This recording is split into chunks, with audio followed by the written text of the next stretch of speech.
Chapter 3. The Dark Tree. The tale of the Greenwood realm shall continue, yet for now we must turn our gaze to the world of men.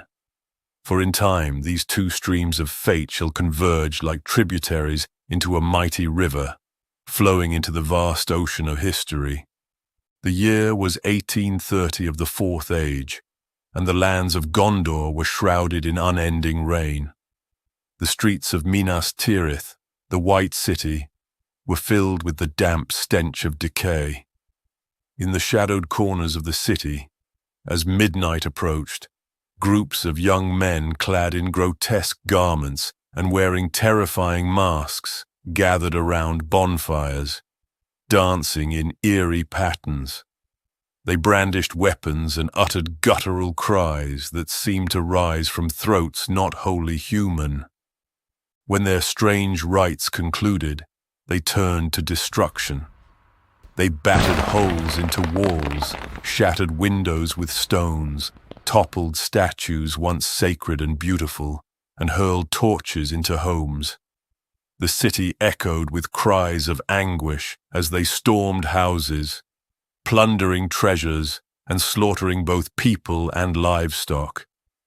Once a glorious and thriving capital of men, Minas Tirith now bore the scars of its tumultuous history.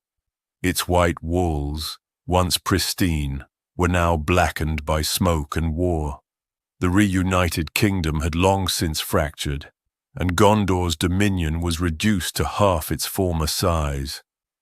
The lands west of the Morthond River had largely declared independence.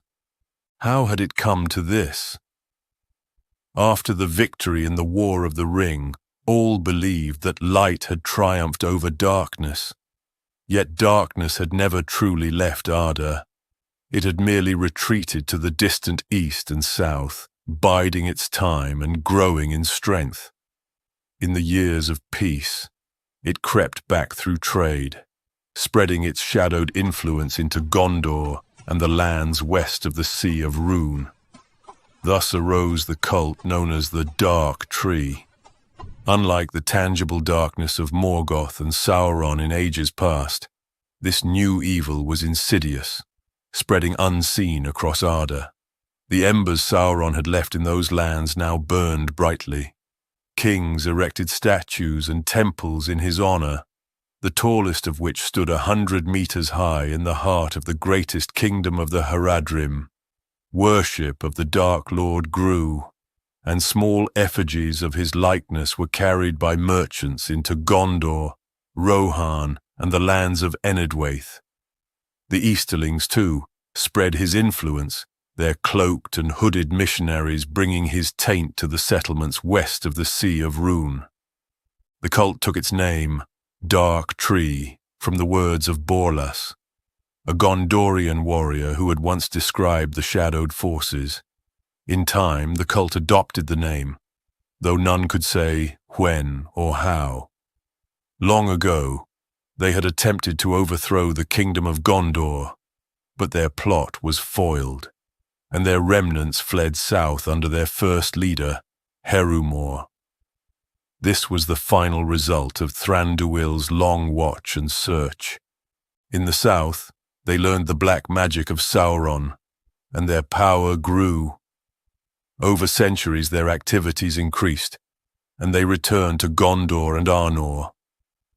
The kings of Gondor had tried countless times to eradicate them, but internal strife, weak rulers, and crumbling governance left them unable to stem the tide. Thus, Gondor's glory faded, worn away by internal and external strife. The people no longer remembered the heroic deeds of King Elessar a millennium past. They cared only for their own insatiable desires. Over the centuries, the great reunited kingdom of Gondor and Arnor had split and reunited twice. Its rulers had been wise and foolish in turn, and by the time of King Galandor, the kingdom's former splendor was but a memory. The east and south were lost, and the western fiefdoms, weary of endless conflict, no longer heeded the commands of the High King. They sought to overthrow his title entirely. King Gallandor himself was a tragic story. His father, Agandor, had been a brave man, spending much of his reign campaigning in the south and quelling rebellious fiefdoms in Arnor. Yet bravery and war were not enough to rule a vast kingdom. He was assassinated on a campaign in the south. Gallandor ascended the throne at the age of 10, a child easily manipulated and constantly fearing for his life. This shaped him into a timid and fearful man. As an adult, with the support of a few royal family members, he gained some measure of authority, but this only deepened his fears. He entrusted most affairs to his cousin, Prince Elias, a man of great talent and ambition. Yet as Elias's power grew, so did his desire to usurp the throne. This made many people in the royal family unhappy, especially Prince Oswin, who had long been a steadfast guardian of the young king, guiding him through the trials of his youth until he reached the age of manhood. By his side, Oswin had placed his own son, Pirel, to serve as a constant companion to the king. When Oswin passed away, his son Pirel took up his father's mantle, vowing to continue the unwavering protection and support of King Gallandor with the same fervor and dedication as his sire before him. King Gallandor and his first queen, Aethelé, had 2 sons and a daughter, but all 3 children died in infancy. This tragedy broke the king and queen, and Aethelé died in despair. In his grief, Gallandor remarried at the age of 45, taking Hyaera as his second queen.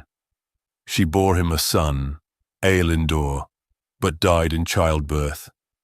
The king, shattered by loss, withdrew from governance, refusing even to look upon his newborn son, convinced the child would also perish.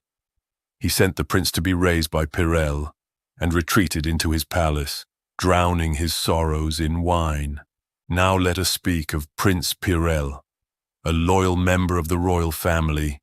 He was tall, skilled in arms, and noble in character.